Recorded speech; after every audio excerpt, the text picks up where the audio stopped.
Welcome back, students of class 6. Now let's start the subject science. In previous lecture, we studied about the chapter water.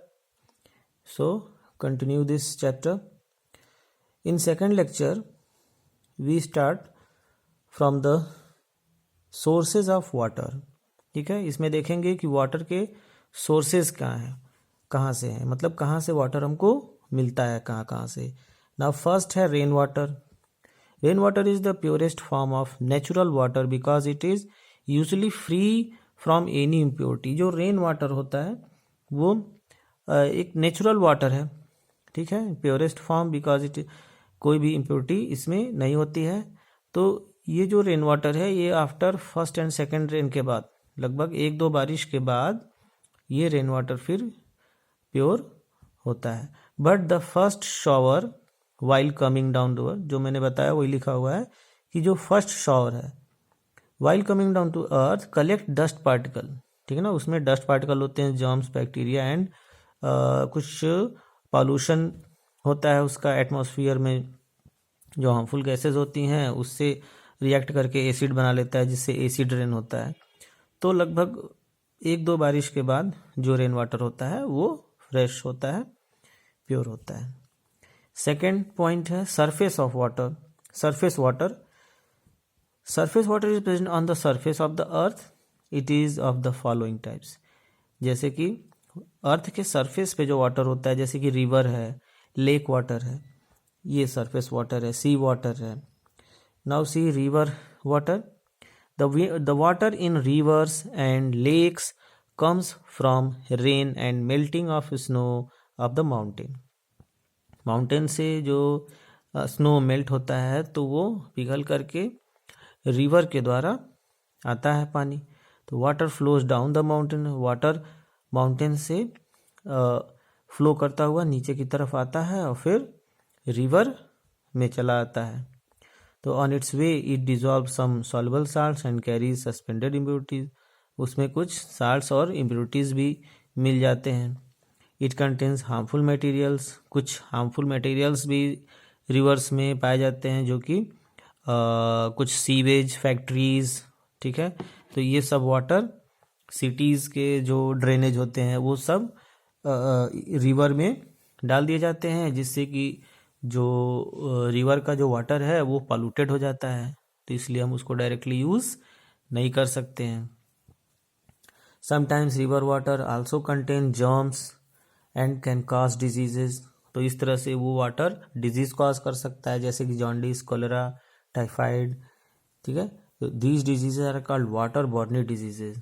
इनको हम कहते हैं water borne diseases. जो disease water से हो सकता है तो उसको हम कहेंगे water borne diseases. Now second है sea water. Sea water streams and rivers finally flow into the sea. ठीक है ना, रिवर्स के जो स्ट्रीम है वो फाइनली कहाँ जाते हैं, सी में, ओशन में जाते हैं. And sea water contain dissolved salts, mainly common salt. Sea water में कॉमन साल्ट होता है, इसलिए हम साल्टी वाटर कहते हैं उसको. Due to presence of large amount of common salt sea water is salty. और उसके लिए उस तरह के वाटर को हम बोलते हैं सैलाइन वाटर, ठीक है ना, सैलाइन वाटर. तो सी का जो वाटर होता है वो सैलाइन वाटर होता है. It is unfit for drinking, agriculture and industrial needs. ये वाटर जो है अनफिट है, बिल्कुल भी सही नहीं है फॉर ड्रिंकिंग के लिए, एग्रीकल्चर के लिए, इंडस्ट्रीज के लिए. नाउ थर्ड, अंडरग्राउंड वाटर और सब soil water. Some of the rainwater that falls on the earth seeps through the soil and goes down the surface of the earth. ठीक है, कि जो रेन वाटर होता है तो वो अर्थ में जो सरफेस पे जो मिट्टी है तो उस मिट्टी से वो सीप करता हुआ, सोखता हुआ धीरे धीरे वो पानी अंडरग्राउंड चला जाता है. तो इस तरह से जो अंडरग्राउंड जो वाटर है वो रिचार्ज होता रहता है by the rain. Ultimately this water is stored by the some hard non porous rocks.